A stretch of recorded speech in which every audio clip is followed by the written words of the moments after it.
눈이 떠여지는 시기가 있습니다. 사울이 평생 하나님 섬기는 줄 알고 살았던 그 모든 일들이 결국 하나님을 해치는 일임을 깨닫고 그의 눈을 떴을 때 하나님의 거룩한 교회와 하나님의 영광을 파괴하는 파괴자인 줄 알았던 그 나사렛 예수가 하나님의 아들임을 발견했듯이 인생의 눈이 이렇게 좀 떼어지는 것들이 있습니다. 하나님에 대한 꿈은 아니라 내가 가까이 있었던 것, 내가 지나온 많은 시기에 늘 접했고 이름을 부르고 그렇게 살았지만 잘 깨닫지 못하다가 어느 순간 인생의 의미를, 또 그 삶의 의미를, 그것의 이름의 의미를 깨닫는 순간들이 있지요. 첫애가 태어났을 때 정신이 없었습니다. 저는 엄청난 감격인 줄 알았더니만 첫애 태어났을 때 정신이 하나도 없었습니다. 없었고, 좀 지나고 나서 이렇게 눈도 좀 맞추고 새벽기도 갔다 오고 어느 날 잠들어 있는 아이를 처음은 아니지만 이렇게 안고 있을 때 그 첫 아이의 어떤 숨소리, 그 머리에 나오는 아기 냄새, 그 포근함, 이런 것들 속에 갑자기 뭉클하게 뭐가 확 다가오면서 이게 자식이구나, 이게 내가 아빠구나, 아버지구나 라는 것. 아버지란 걸 그때 그 단어에 대해서, 그 이름에 대해서 눈을 좀 뜨게 된 것 같아요. 근데 그때 뭔 생각이 났는가 하면 제가 그 아이의 머리를 이렇게 쓰다듬으면서 우리 아버지가 내 아들을 이렇게 하셨구나 라는 생각. 19살 때 아버지 돌아가셨을 때 병원에서 돌아가시 전날 제 머리를 이렇게 쓰다듬어 주셨는데 아버지 왜요? 그랬더니 아버지가 좋아서 그러셨거든요. 그 제가 들었던 마지막 말씀이었는데 그게 그냥 잘 몰랐던 것 같아요. 근데 돌아가시고 한 2, 30년 지나서 아버지가 이런 마음이구나. 자식을 쓰다듬을 때 그때 아버지가 이랬구나. 아버지는 이런 거구나. 19년 동안 아버지와 함께 살고 제가 아버지의 이름을 수천 번 불렀지만 그 아버지란 단어의 뜻을, 아버지란 말의 의미를, 그 언어의 무게를 공교롭게도 언제 깨달았는가 하면 아버님이 이 땅에 안 계실 때, 수십 년이 지났을 때 깨닫게 되었습니다. 하나씩 눈을 뜨는 시기가 있죠. 아버지에 대해서, 부모됨에 대하여, 자식됨에 대하여. 제가 요즘에 또 하나씩 깨닫는 것은 목사됨에 대해서 하나씩 깨닫습니다. 목사됨에 대해서. 아브라함이 본토 친척 아비 집을 떠나 그 순간부터 평생 하나님을 경외하고 살았습니다. 믿음 없이는 불가능한 삶이었습니다. 자신이 평생 살았던 모든 것들을, 삶의 기반을 다 내려놓고 갈 바도 알지 못한 채 현재 자신의 모든 기반을 본토 친척 아비 집을 떠나는 것은 믿음 없이는 불가능한 일 아니겠어요? 하나님을 경외하는 일, 하나님의 경외 없이는 불가능한 일입니다. 그 이후 평생을 아브라함은 믿음으로 하나님 말씀에 순종하고 하나님을 경외하는 마음으로 하나님 말씀하시면 그것이 무엇이든지 대가 지불하고 순종하며 살았습니다. 중간중간 연약한 인간의 모습이 보였지만 그럼에도 불구하고 아브라함은 평생 그의 삶을 믿음으로, 순종함으로, 하나님을 경외함으로 살았습니다. 자신이 하나님을 경외하며 사는 줄 알았다고 생각을 했어요. 왜냐하면 하나님의 말씀이 어떤 말씀이든지 그것이 이해할 수 없지만 순종하기는 더 이상 불가능하지만 그럼에도 불구하고 아브라함은 순종하고 살았거든요. 심지어 100세에 낳은 아들입니다. 그 아들의 머리를 쓰다듬으면서 배가 부르다 라고 하는 그 의미, 그것이 100세에 낳은 아들이니까요. 그런데 어느 날 하나님이 그 바치라고 하십니다. 그 말을 어떻게 이해할 수 있을까요? 그 음성을 또렷한 음성으로 들었다 할지라도 이거 마귀의 소리가 아닌가, 하나님이 어떻게 이렇게 하실 수가 있을까 하는 마음 들지 않겠습니까? 그 뜻을 알지만 이해할 수 없었고 그 명령을 무엇인지 알지만 순종할 수 없었지요. 그런데 아브라함 믿음의 사람이었고 그 누구보다 하나님을 경외하는 사람이었기 때문에 그 아들을 잡으려고 모리아 산으로 올라갔습니다. 오직 하나, 내가 하나님을 경외하며 지금까지 살았기 때문에 그 마지막 순간 그 아들을 잡기 위하여 칼을 내려치는 순간 하나님의 천사가, 하나님이 아브라함아 아브라함아 하면서 그 손을 막으십니다. 그리고 하시는 말씀이 아브라함이 도저히 이해할 수 없는 말씀이었습니다. 창세기 22장 12절 말씀입니다. 같이 읽겠습니다. 사자가 이르시되 그 아이에게 내 손을 대지 말라. 그에게 아무 일도 하지 말라. 내가 내 아들 내 독자까지도 내게 아끼지 아니하였으니 내가 이제야 내가 하나님을 경외하는 줄을 아노라. 내가 이제야 비로소 네가 하나님을 경외하는 줄 알겠다. 여러분, 지나온 삶이 경외의 삶이었어요. 그거 경외하지 않으면 불가능한 일 아니겠어요?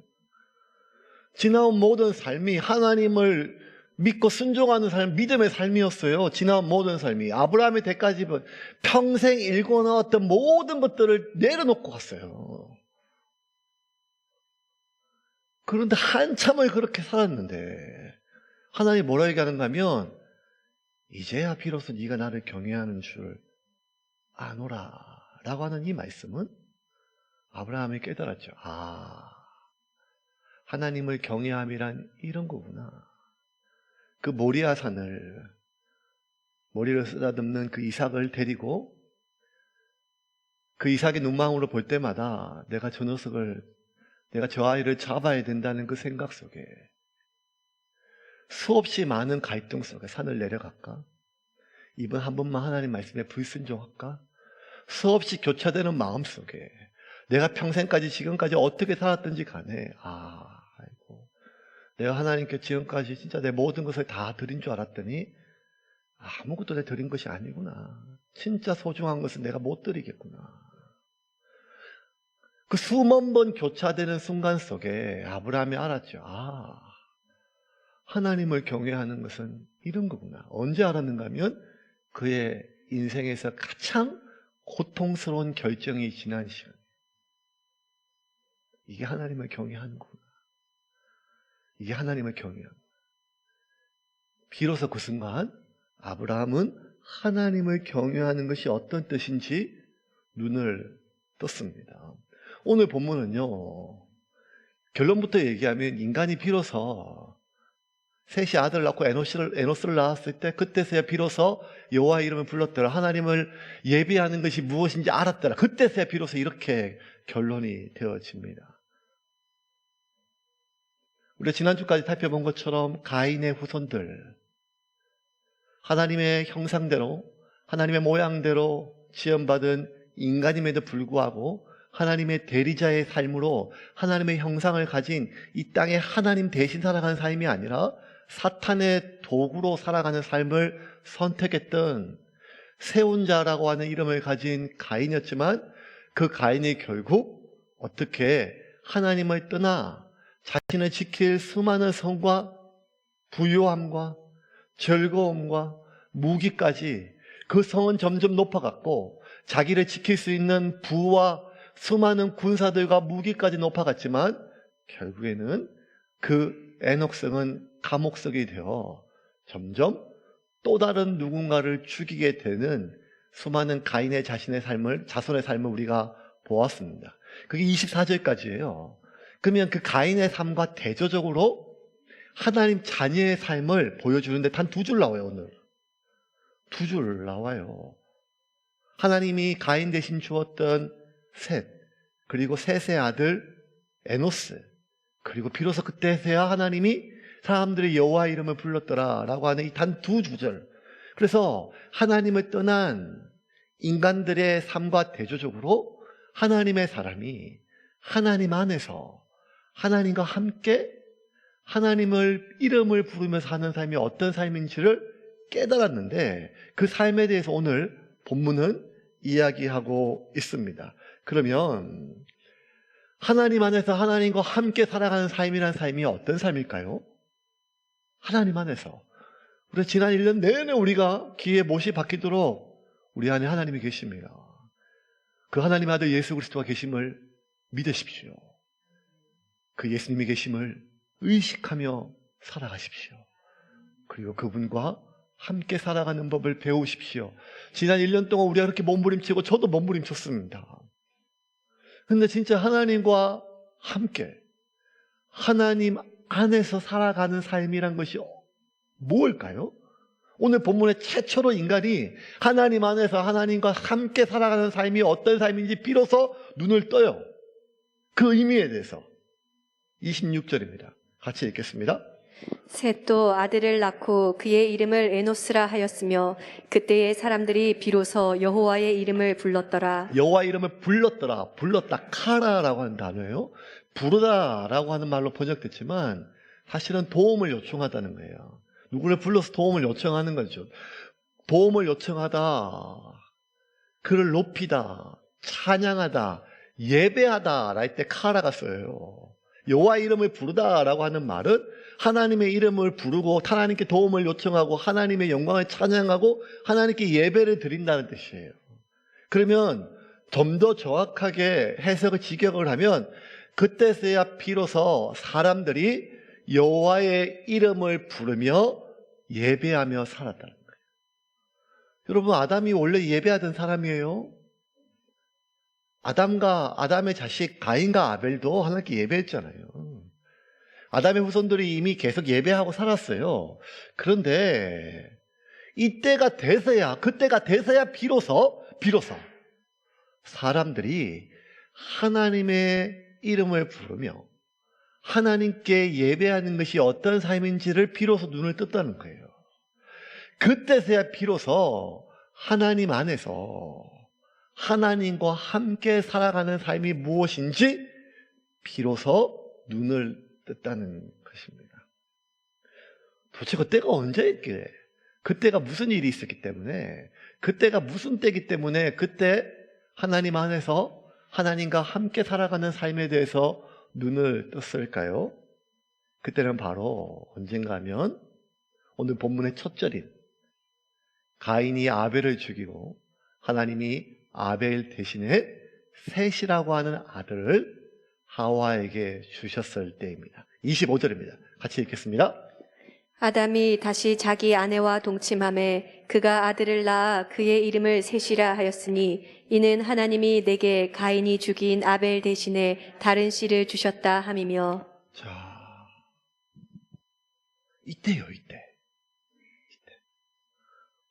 아니, 그때 보니까 셋이 태어났어요. 또 다른 아들이 태어났어요.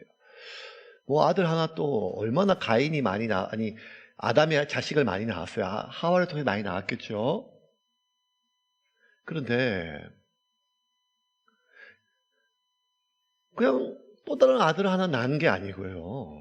여러분, 첫 아들이 둘째 아들을 죽였어요. 그죠? 아들을 잃은 슬픔과 내 아들이 누군가를 죽였다고 하는 그 슬픔이, 그 자괴감이 같이 있는 시기예요. 여러분, 또 자식을 낳을 수 있겠어요? 자식을 잃은 슬픔이 채 가시기도 전에 또 태어난다면 이 자식 역시 잃을까? 그 아벨에 찢어진 진리긴 그 몸을 기억해 알고 부모가 처음으로 아담과 하와가 처음으로 죽음을 경험하고 그 죽음이 자신의 죽음보다 더 고통스러운 자식의 죽음을 경험하며 이 죽음이란 게, 이 자식의 죽음이란 게 얼마나 고통스러운지를 경험했어요. 이거는 자식을 얻었을 때 기쁨하고 비교할 수 없는 온몸이 찢어지고 마음이 찢어지는 고통 아니겠어요? 그 고통을 경험했는데 또 자식을 낳고 싶겠어요? 두렵지요. 내가 세운자, 구원자인 줄 알았던 가인이 이 세상을 세우고 이 가정을 다 깨어지고 부서진 내 삶을 다시 세울 줄 알았던 그 가인이 결국에는 괴물로 내가 키웠다는 생각을 했을 때 내가 그 자식을 또 낳는다면 어떻게 키울 자신이 있겠어요? 그렇게 금이야 옥이야 그 첫째를 그렇게 최선을 다해서 키웠음에도 불구하고 그가 괴물이 되었는데 자식을 또 어떻게 키우겠어요? 분명히 힘든 마음 아니겠어요? 그런데 하와가 또 다른 자식을 낳아요. 그리고 그때 자식을 낳게 되었을 때 천지가 뒤집히는 일이 하나 발생하게 되었어요. 천지가 뒤집히는 일. 어떤 일인지 다시 한번 본문을 자세히 봅시다. 25절입니다. 같이 읽겠습니다. 아담이 다시 자기 아내와 동침함에 그가 아들을 낳아 그의 이름을 셋이라 하였으니 이는 하나님이 내게 가인이 죽인 아벨 대신에 다른 씨를 주셨다 함이며 이는 하나님이 내게 가인이 죽인 아벨 대신 다른 씨를 주셨다. 이거는 하와의 말이에요. 하와의 말. 하와의 말이에요. 그죠? 가인을 낳았을 때 내가 여호와로 말미암아 득남하였다라고 한 고백한 것처럼 똑같이 이는 하나님이 내게 가인을 죽인 아벨 대신 다른 씨를 주셨다. 자, 분명히 가인을 낳았을 때 처음 안았을 때 그때 감격하고 다른 마음이었을 거예요. 교차되는 마음이었을 거예요. 분명히 그때 이 아담과 하와 그리고 지금의 하와는 완전히 다른 사람이 되었어요. 천지가 뒤집힐 변화가 있었어요. 본문에는 잘 얼핏 보면 나타나지 않지만 정말 천지가 뒤집히는 고백이에요. 무슨 고백인가 하면 인생의 주어가 바뀌고 삶의 주어가 바뀌었어요. 주어가. 가인을 낳았을 때 하와의 고백을 다시 한번 봅시다. 1절입니다. 아담이 그의 아내 하와와 동침하며 하와가 임신하여 가인을 낳고 이르되 내가 여호와로 말미암아 득남하였다. 주어가 누구죠? 내가요. 내가. 하나님으로 말미암아 하나님의 도움을 받았지만 내가 득남하였다는 거예요. 내가 구원자를 낳았다는 거예요. 내가 세울 자를 낳았다는 거예요. 하나님 도우셨지만 내가. 그런데 셋을 낳고 나서는 1절과 25절 같이 한번 보여줄까요? 25절 제가 읽을게요. 아담이 다시 자기 아내와 동침하여 그가 아들 낳아 그의 이름을 셋이라 하였으니 이는 하나님이 내게 가인이 죽인 아벨 대신 다른 씨를 주셨다. 여러분 두 문장이 거의 비슷해요. 하나님이 내게 주셨다는 아들을. 그런데도 불구하고 천지가 뒤집힐 단순히 주어가 앞뒤 순서가 하나 바뀌었던 단어 하나가 바뀌었던 정도가 아니라 이 안에는요. 여러분 아들이 죽었어요. 자식을 잃어버리는 어미의 삶이 그 남은 삶이 온전한 삶이 있겠어요? 세상이 뒤집힐 삶이 아니겠어요? 자식이 누군가를 죽였어요. 그러해도 그 남은 삶이 뒤집힌 삶이 아니겠어요? 아담과 하와는 이미 지금 자신의 살아갈 세상, 자신의 모든 것이 뒤집혔어요. 그런데 그 뒤집혔을 때 가장 중요하게 우리가 눈여겨봐야 될 건 뭔가 하면 내 인생의 중심에 내가 아니라 하나님이라는 거예요. 이건 내가 낳은 게 아니라는 거예요. 내가 하나님의 도움으로 낳은 게 아니라 하나님이 내게 주셨다는 거예요. 하나님이 내게 주셨다. 내가 하나님의 도움을 받아 낳았다가 아니라 하나님이 내게 주신 것이다. 내가 낳은 자식이 아니라 하나님이 내게 주신 자식이라는 거예요. 이게 아담과 하와의 세상이 뒤집혔어요. 여러분 이 천지가 뒤집히는 게 얼마나 천지개벽 많이 하지만 이런 천지가 뒤집히는 걸 본 적이 별로 없죠. 우리가 경험하지도 않죠. 수천 년간 인류는요 뭘 믿었는가 하면 천동설을 믿었어요. 천동설이란 뭔가 하면 지구가 가만히 있고 우주가 태양이 이렇게 지구를 돈다는 거예요. 천동설. 수천 년 그렇게 믿었어요. 우리도 그렇게 보이죠. 왜냐하면 지금도 해가 떴다 해가 졌다 이렇게 그러죠. 예, 해가 움직이는 것처럼 그렇게 하지 않습니까? 근데 이 천동설이 아니라 지구가 태양을 돈다. 그리고 태양이 지구를 도는 게 아니라 지구가 한 바퀴 자전해서 해가 뜨고 진다. 이 천동설이 아니라 지구가 우리가 사는 이 땅이 움직인다. 지동설이라는 것을 발견한 지가 몇 년 안 돼요. 몇백 년 안 된단 말이에요. 근데 더 기가 막힌 건 뭔가 하면 과학자들이 하늘을 다 관찰하고 이거 보니까 이게 태양이 도는 게 아니고 지구가 태양을 돈다. 그래서 우리가 살고 있는 우리가 눈에 보이는 이 우주의 중심에는 이 우리가 살고 있는 지구가 이 땅이 있는 게 아니라 태양이 중심이고 태양 중심으로 우리가 돈다. 이걸 얘기했는데요. 그것을 발견하는데 깨닫는데 수천 년이 걸렸는데 발견하고 깨달았는데 그걸 받아들이는데 수백 년 걸렸어요.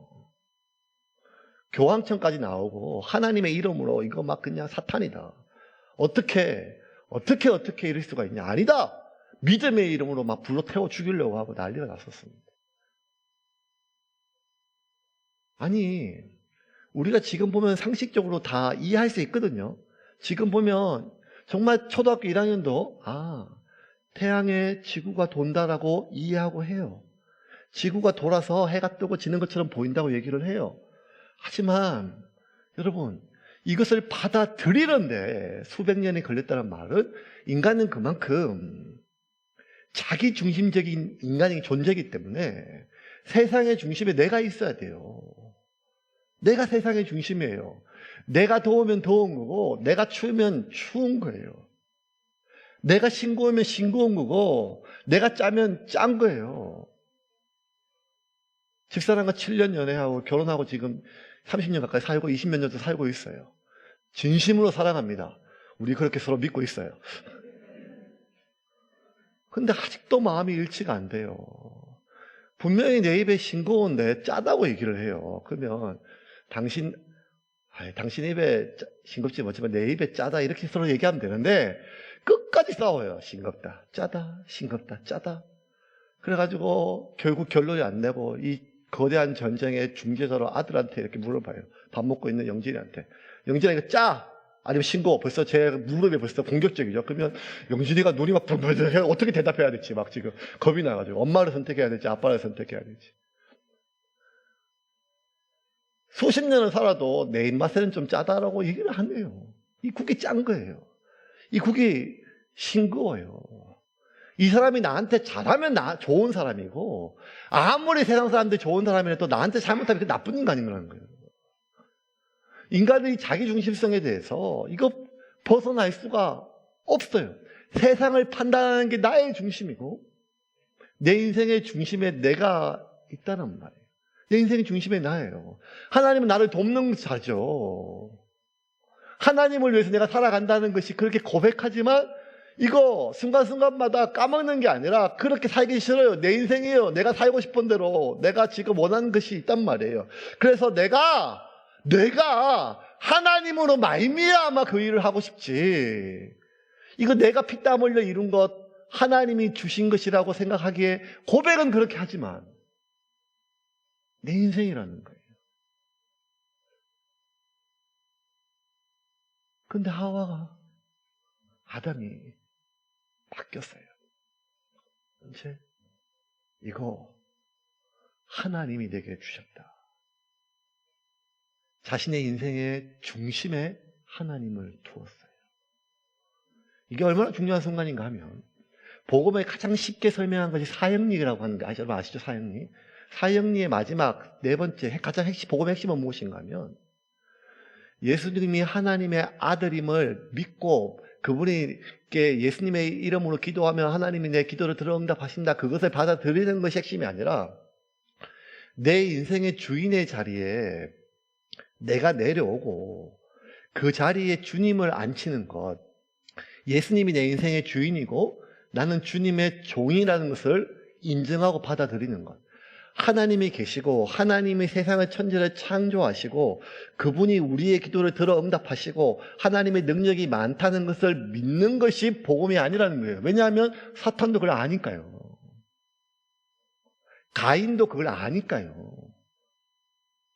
중요한 것은 그것이 복음의 핵심이 아니라 내 인생의 주인에서 세상의 중심에서 내가 비켜나고 그 자리에 하나님이 주님이 앉는 것입니다. 이게 얼마나 어려운지 여러분 아시잖아요. 여러분 여기 앉아서 예배 드릴 정도면 그렇게 여러분 신앙생활 시작하셨잖아요. 근데 지난 한 주 동안 여러분의 인생에 여러분의 인생까지 아니고 지난 삶에 여러분의 삶의 주인의 자리에 의사결정에 누가 있어요? 하나님의 도움을 원했지만 하나님의 도움을 구했지만 결국은 내 인생이고 내가 원하고 내가 원하는 것에 하나님의 도움으로 말미암아 그것이 이루어진 것을 기도 응답이라 하지 않습니까, 우리는?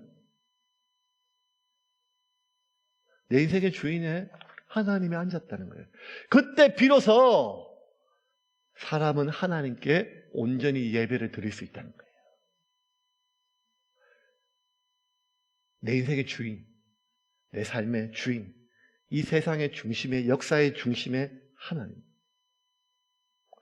이것만 좀 빼놓으면요, 인생이 그러니까 그 인생의 삶에, 세상의 중심에 내가 조금 비켜나면 굉장히 허전할 것 같지만 이것만 좀 비우면 여러분 이게 얼마나 마음에 평안을 주는지 몰라요. 예를 들면 이런 거예요. 자식을 키울 때 다 좋은 엄마, 좋은 아빠 되고 싶잖아요. 근데 대학이라고 하는 것만 비우면 계속 좋은 아빠 될 수 있어요. 대학이라고 하는 것만 비우면. 선생님들이 좋은 직업이죠. 아이들 가르치고. 귀한 직업이죠. 근데 교감되고 교장되는 거, 성진, 그것만 좀 내려놓으면 더 편안한 교직 생활이 될 수 있어요. 목사란 것이요, 부흥이다 이렇게 얘기하지만 교인들 숫자 늘리고 교회 짓고 뭐 이런 것들, 우리 교회가 좀 좋은 일 한다, 영향력을 미친다, 뭐 이런 것들만 좀 내려놓고 그 중심에 내 교회, 내가 아니라, 목사가 아니라 그것만 좀 내려놓으면 목회가 얼마나 행복한지 몰라요.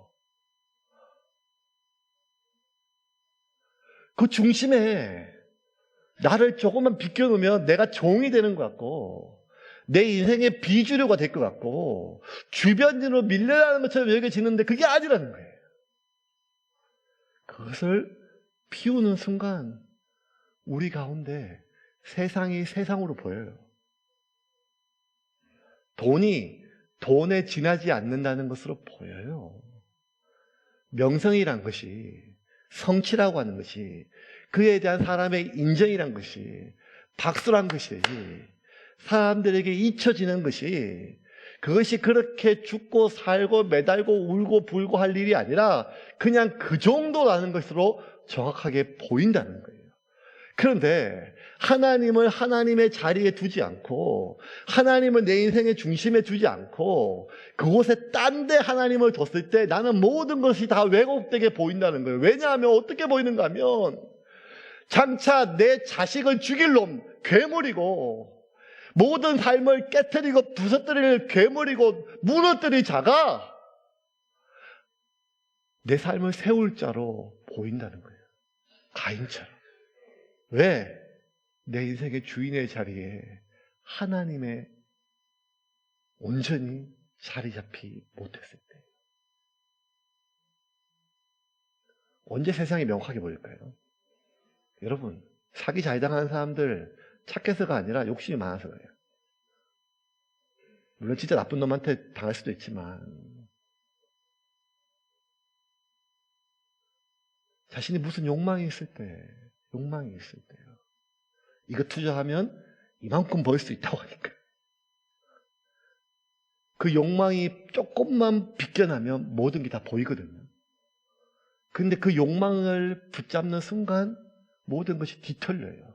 그 욕망을 자극하는 것이 지금도 텔레비전에 매일 나와요. 사탄의 음성이. 여러분, 오늘 이 기회를 놓치면 이번 기회만 세일입니다. 1+1. 우리의 마음속에 그 조금만 내려놓으면, 그 자리를 비켜놓으면 세상은 다르게 보여요. 그게 언제 이루어질 수 있는가 하면 고통스럽지만 힘들지만 내가 그 자리에서 내려와야 돼요. 그리고 그 자리에 하나님이 오실 때 우리의 눈이 열림을 믿으시기를 바랍니다. 여러분의 눈은 지금 열려 있습니까? 그때 드리는 예배가 진짜 예배예요. 하나님의 이름을 부르고 하나님을 높이는 노래를 부른다고 예배가 아니라는 거예요. 왜냐하면 여러분, 가인의 후손들이요, 다 웬만하면 하나님의 이름이 그 이름에 들어가 있어요. 18절 한번 볼까요? 18절 같이 한번 읽겠습니다. 18절입니다. 에녹이 이랏을 낳고 이랏은 무후야엘을 낳고 무후야엘은 무드사엘을 낳고 무드사엘은 라멕을 낳았더라. 가인의 정손자 고손자 머후야엘, 무드사엘, 엘. 여러분 창세기 공부에서 알잖아요. 엘은 엘로힘 하나님의 이름이, 그 이름에 하나님이 다 들어갔어요. 근데 아무리 자식의 이름에 하나님을 넣고 하나님의 은혜를 넣어도 본인의 인생의 주인의 자리에 있으면 자신 역시 결국 자신의 인생에 자신의 삶을 삽니다. 아무리 하나님의 이름을 부르고 하나님의 이름을 높이고 내 이름에 하나님의 이름을 넣는다 할지라도 그게 예배란 게 아니란 거예요. 예배는 뭔가 하면 정말 내 삶의 중심에 내가 아니라 하나님이 계실 때예요. 그때 드리는 예배가 비로소 온전한 예배라는 거예요.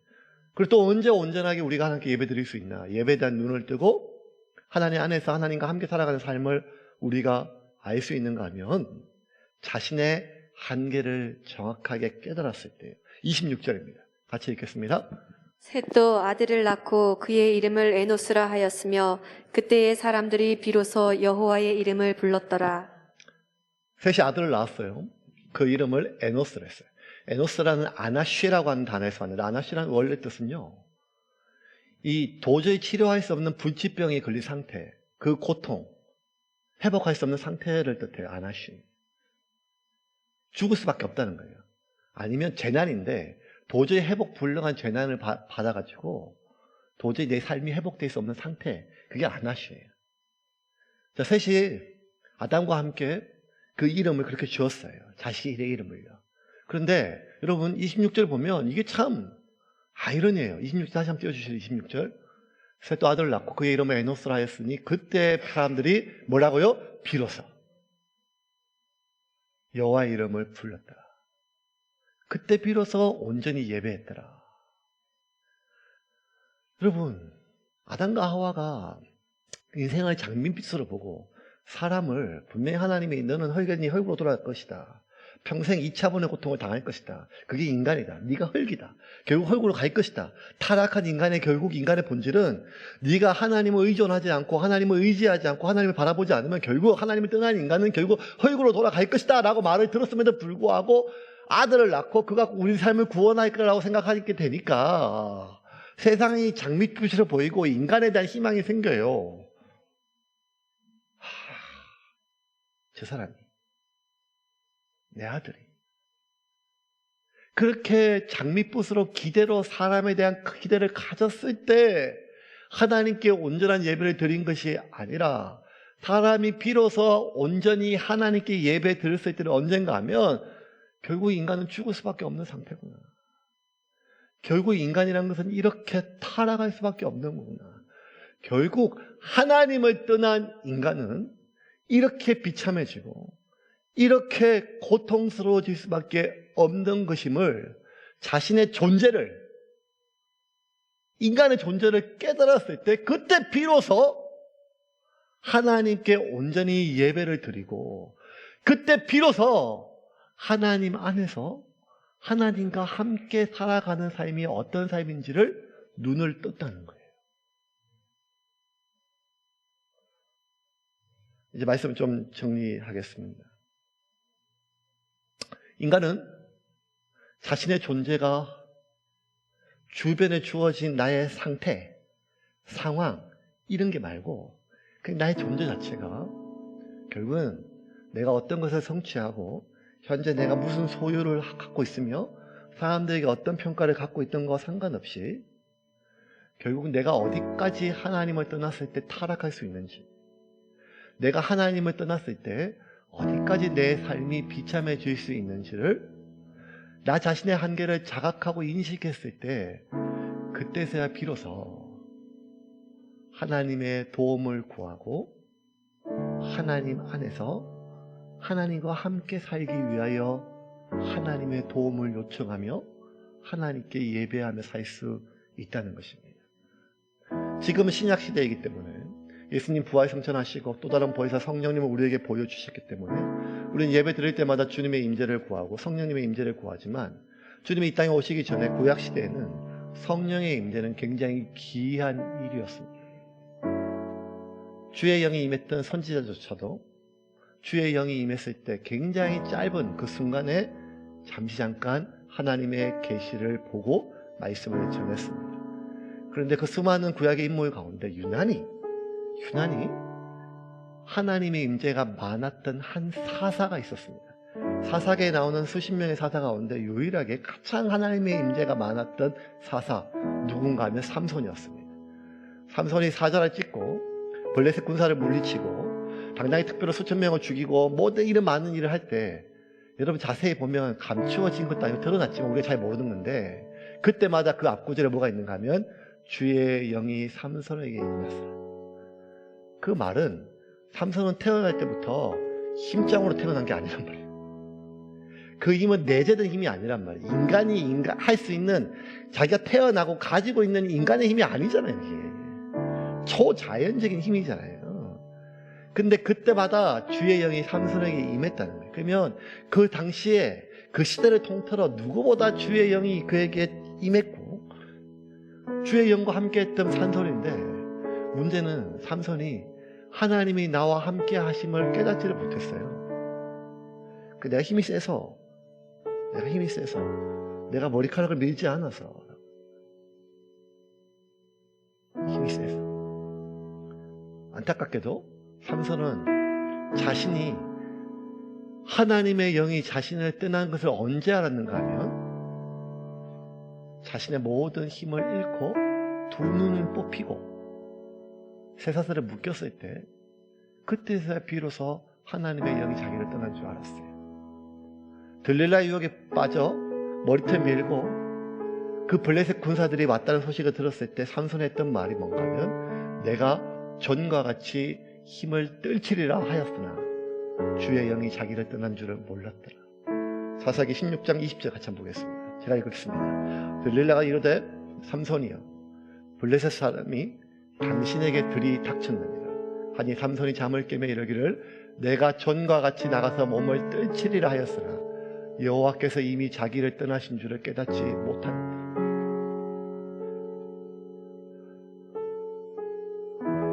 오늘 지금 우리의 상태 아니겠어요? 내가 전과 같이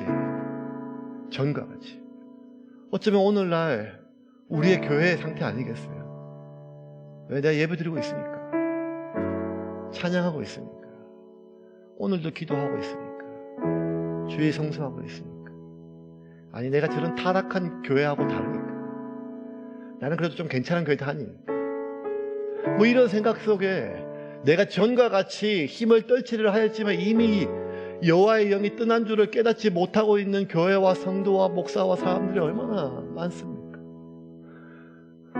안타깝게도 그렇게 구약시대 드물게 유일하게 하나님의 영이 가장 많이 임했던, 주의 영이 임했던, 하나님과 함께했던 그 삼손이 유일하게 에나골에서 목말라 하나님께 물을 구했을 때 말고, 그가 유일하게 정말 간절하게 진심으로 하나님의 도움을 구하고 하나님의 이름을 불렀을 때는 언젠가 하면 죽기 전이었어요.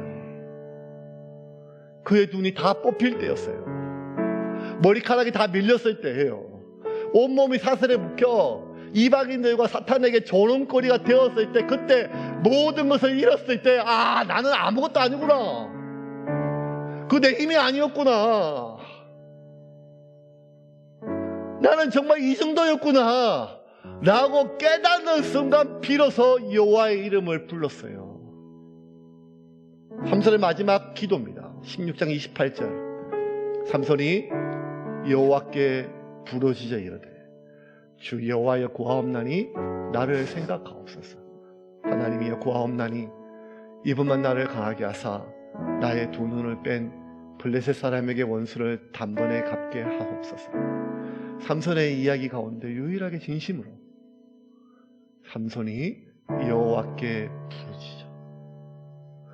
인간은 언제 진심으로 하나님께 부르짖을 수 있는가 하면 나의 상태를 깨달았을 때, 나의 상황이 아니라.